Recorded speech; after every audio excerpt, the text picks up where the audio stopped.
Hello and welcome to episode number 192. This is the Project Management Podcast at pm-podcast.com, and I am Cornelius Fichtner. You are listening to a premium episode, only available to our premium subscribers. Thank you very much for your support.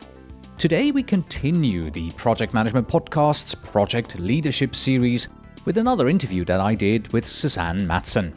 The project leadership tool that we look at today is Be the Project Champion.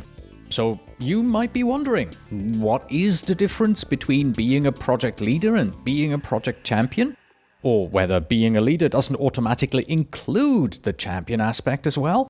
Well, I did too. So let's get right into the discussion with Suzanne. On your marks, get set, enjoy the interview. Project Management Podcasts Feature Interview. Today with Suzanne Matson, Project and Program Manager, Mentor and Coach.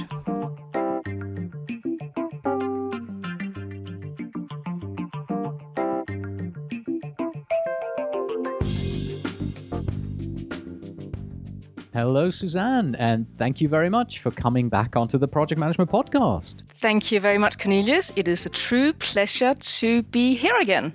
Wonderful. Well, this is still the Project Management Podcast's leadership series. And one question that our listeners might have had when they saw the title of this episode, Be the Project Champion, why on earth are they talking about championing a project as part of the leadership series? What would you answer them? Well, I would say that being a project champion is really part of being a project leader. So it's all kind of interrelated. Project championship is about having a winning mentality and wanting to go the extra mile, which is very much what we expect from a project leader as well. So it's about going beyond, in my mind, what a conventional project manager would do, because this is really about fully understanding the client's business drivers, what the motivating factors are for doing the project in the first place, what the vision is, and then using that vision to inspire and motivate the team. And that's what I particularly label as being a project champion, but that's part of what you would expect a project leader to do as well. All right. And before we move on to looking more deeply into the champion, let's quickly look at your definition then of what the difference is between a regular, quote-unquote, project manager and a project leader. What are some of the traits that a leader needs? Yes, of course. So taking the traditional project manager first, I suppose traditionally it is someone who is predominantly focused on tasks, events, processes, outcomes, and coordinating things to create that outcome. And it may even be someone who more looks as team members as people who are doing tasks so that they can, tick a task off against the Gantt chart. A project leader is really quite different. It's at a different level altogether. It is someone who, to a larger extent, I would say, focuses on people and on creating results through motivating and inspiring individual team members. So it's really about getting each individual to contribute to an overall vision and also tapping into their hidden potential. So, there are many differences, right? But a project manager will typically be very good at coordinating things and running with something which is already defined. So someone gives you requirements. Okay, I'll build those requirements for you. Where the project leader is much more part of driving the requirements and driving the vision and looking at the end-to-end solution. All right, and now let's take the next step. How is the leader then different to the project champion? Okay, so that's a good question because I would say there are nuances here. Project championship is part of project leadership, where I see the project champion particularly focusing on the subset of project leadership that's to do with really understanding the end goal of the project and really transcending a little bit into the client's area and into what you would probably traditionally see a change manager doing, which is much more understanding the business drivers behind the project, the business case, the overall vision, and the success criteria for getting there. So it is someone who takes, the champion is someone who takes that full end-to-end responsibility and doesn't just say, okay, you give me requirements, that's where my job starts, I now deliver an outcome to you, a project outcome, that's where my job ends. No, it is someone who takes that full view and make sure that there is continuity right until the business benefits of the project have been implemented. But isn't being a project champion something that any good project manager should be doing anyway? I mean, understanding where the project begins, where it ends, knowing the business benefits, focusing on the customer? Well, ideally, yes. But in my experience, people are not doing it. And I think there are some reasons for that. Project managers have a lot on their plate. They are potentially very focused on the detail. And I suppose many of them are trying to reduce their responsibilities because they have so much on rather than taking more on. So, yes, ideally, but I see very few project managers who actually really transcend this and who really go and probe the client. Does this really make sense? I mean, how many projects have you seen where something is delivered to specification even, but it doesn't end up adding benefits and the client doesn't end up using it? And that's because there was a disconnect between what the client thought they wanted and what they really needed. And I can only see that as the project champion was missing, someone who understood the end-to-end process and who really understood what needed to happen also on the business side in order for it to become a success. So ideally, yes, it's something which everybody should be doing, but I don't see it happening. I don't see project managers really living up to that. All right. What would you then say is the number one skill that I need in order to be a good project champion? Well, really, as with most things, it's really all in our heads. So the number one thing that we need is the desire to want to be that project champion. And I think that's why I see project managers not claiming the space. They're trying to push responsibility onto the client, and by all means, the client does have responsibility, but they don't claim the space and go out and really investigate. So the number one thing is having that desire to take on that role and to want to spend time on understanding the business benefits, the business drivers, the vision, and then using that knowledge to inspire the team. So really, I would say being conscious about it, wanting to spend the time and being willing to go that extra mile, that's the number one thing that people need. Here is a quote from an article that you wrote about being a project champion. You wrote, "As a project champion, you are more than a manager of people and resources." And then you go on and you list 4 items in particular that this more includes. So what I'd like to do now is I'd like to go through these 4 items and hear your thoughts and examples of them. So as a project champion, you are more than a manager of people and resources. And the first thing you say is you become an inspiration to the team. What do you mean by that? Yes. So what I mean is because the project champion has this winning mentality and really grasps the vision of the project, the end goals, and the bigger picture. That means that the project champion really begins with the end in mind. Yeah, which is, by the way, a good Stephen Covey principle here. And with that knowledge of the end goal and the bigger vision, the project manager becomes an inspiration to the team because you can lead people. If no one really knows where we are going, because, okay, we may know what we're building right now, but we don't really know what the bigger picture is, then it becomes very difficult to lead people. So when you know the end goal, you can inspire people on your team and you can tell them how exactly they fit in and how important they are in order for everyone, including the client and the team, to achieve this vision. So that's really what that means. All right. The second one is you become the embodiment of the project. Very closely related, I think, to the first one, isn't it? Yes, absolutely. And embodiment is my word, and I don't know if that resonates with what people think of, but really it means that because you as a champion take that full responsibility and penetrate into the business area and the change management side as well, you know all these aspects of the project. You know the end-to-end process. You know what it takes on the business side as well to make this become a success. So that really means that because of your knowledge and because of your drive and your passion, you become the project. You don't hand off responsibility to someone else. You claim responsibility, and that means that you are the project. You represent all the different corners of the project, including, I suppose, partly the client. So that's what I really mean, that you become the shining beacon. You become magnetic. You become the project, if that makes sense. Yes, it does. Anyway, it's a nice picture. Whether it's a nice vision, I think, and it's a nice thing to aspire to.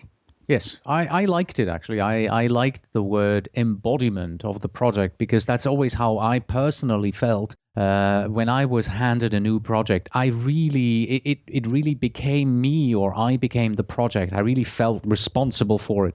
And I wanted to be able to do a really good job with this and lead the project to a successful conclusion. Yes, no, that sounds spot on. Yeah. So we've had you become an inspiration to the team, you become the embodiment of the project, that's the first two. And the third one is you become an agent of change who measures and monitors the ultimate business benefits. Yes, so what I mean by that is going back to the conventional project manager who really sometimes thinks of, okay, you've given me requirements. Now my job is to deliver your requirements to you. And the day I have delivered that, that's where my responsibility ends. Thank you very much. I may have delivered an IT system to you or whatever device I have built for you. Now, that doesn't deliver change. You've delivered something, but it doesn't deliver any change for the business.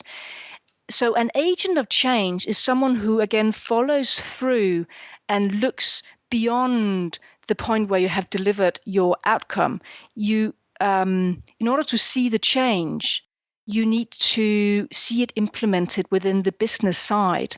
And that's what I mean there, really, following through and extending the project and extending your role until it's bedded into the client's business, until the benefits on the back of your project are materialized. Because let's face it, a customer will never order a new system or a new device just for fun of it. They want to see either cost reductions on the back of it or cut down headcount, whatever it is that whatever their motivators are for having initiated the project, you need to see through that all of that is implemented. And that's what I mean by an agent of change. You really follow the project through. Right. And I think the fourth and last item here is also very closely related to the third one. So as a project champion, you are more than a manager of people and resources. Item number 4, you become the person who makes sure that the customer adopts and implements the necessary business process and procedures to support the end product so that the change initiative is ultimately successful. Yes, absolutely. This is very closely related to being that agent of change. So what I'm saying here is that in order to be that agent of change and see the benefits come through, you need to also focus on the business processes. Now, I've seen projects where, again, a device was delivered, a system was delivered, but no one had actually thought of the fact that on the business side, they needed to change their ways of working in order to implement this new system they had received. So again, I think it's an example of the project champion transcending into the change management area and into the business area. Some organizations are very well organized here and they have all these roles and they work well, but other organizations don't have them. And if the project manager doesn't claim that space, you may have things falling through the cracks. So I would say the project manager definitely needs to think about the necessary business processes and make sure that all the T's are crossed and all the I's are dotted. Which of these 4 do you personally find to be the most challenging on the projects that you are managing yourself? Well, to be honest, I think they're all, first of all, they're all very related, and they're all challenging because they require you as a project manager to really understand the business domain and the client's business area. And I think that in itself is very challenging because we're asking project managers to do this above and beyond what they're already doing, or the detailed task management. So I do think that's very challenging. And in my experience, it becomes particularly challenging when the client doesn't devote time with you. Yeah, so sometimes it can be very difficult to get a lot of face time with the client to really understand their drivers and the business needs, etc. And I suppose what's even worse is when the client doesn't really know themselves, which I can hear you half laughing, but that is very common as well. And that's the biggest challenge, because how can you become a project champion and leading your team with a vision that is patchy if the client's vision is patchy? So that's, that's a very complex area and very challenging, definitely. Yeah, or not even patchy, non-existent. I remember an instant where we had an initial meeting with our customer, and their first question was, so yes, our company has purchased your software. What can it do? Yes. So they had no idea why we were there, what the project was we were running. They were just, somebody in the company bought the software and said, here, you're going to be using this.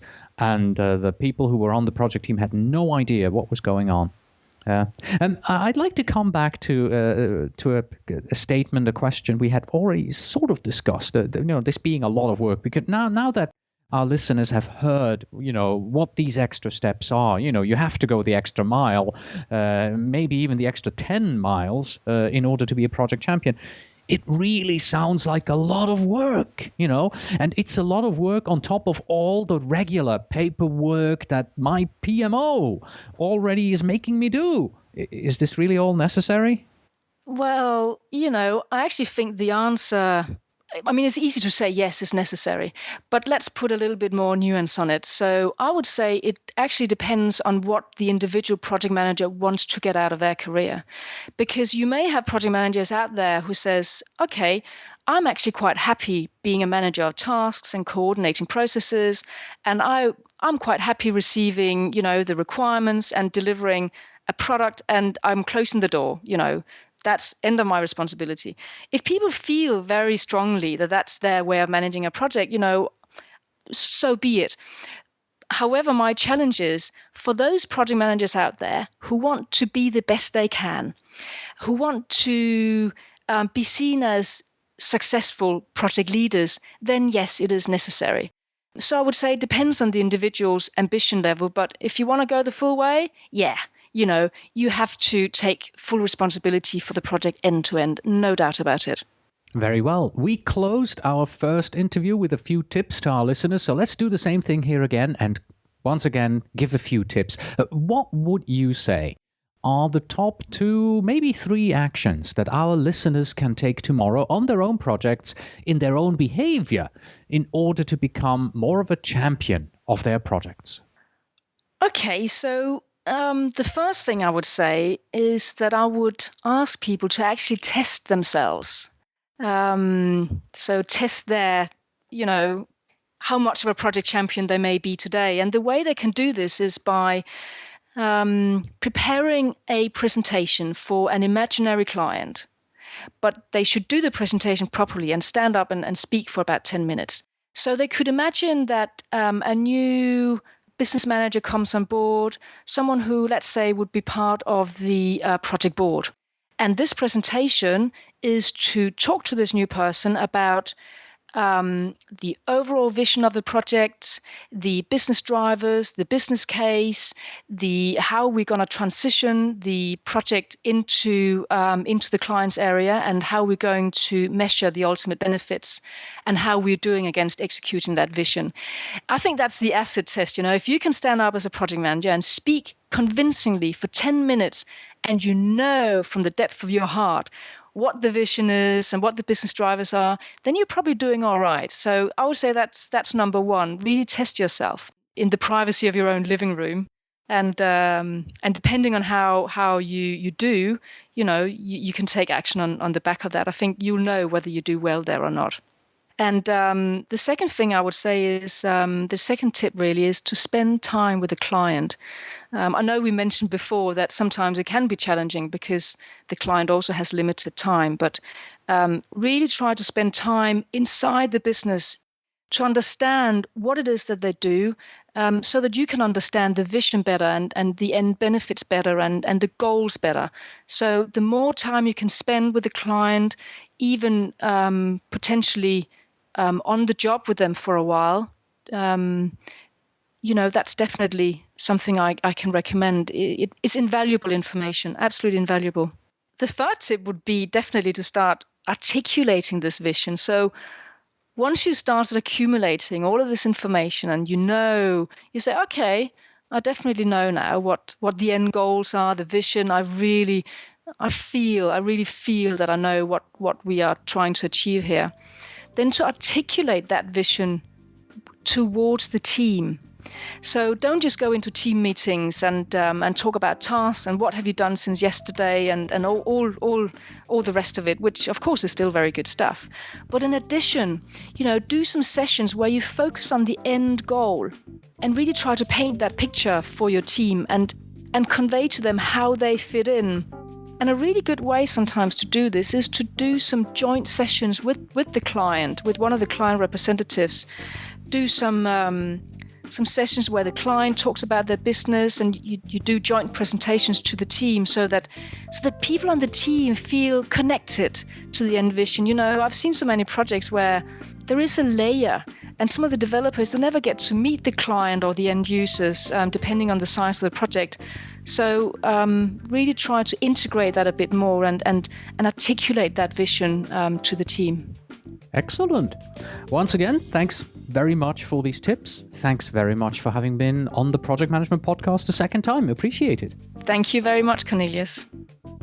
And that was Suzanne Madsen on being a project champion here in our Project Management Podcast's Project Leadership Series. That's it for today. Thank you very much for listening. As always, you can find us on the web at pm-podcast.com. If you are a PMP or a PGMP and you're looking for a simple and effective way to earn your PDUs, then try the PDU podcast, our sister podcast, where you can get new webinars and at least one new PDU every month. Fully on autopilot. Stop by at pducast.com. That's pducast.com. Please send your emails to info@pm-podcast.com, and when you write, please tell me where in the world you are writing from. And finally, we have this. Projects with realistic budgets and schedules won't get approved. Until next time.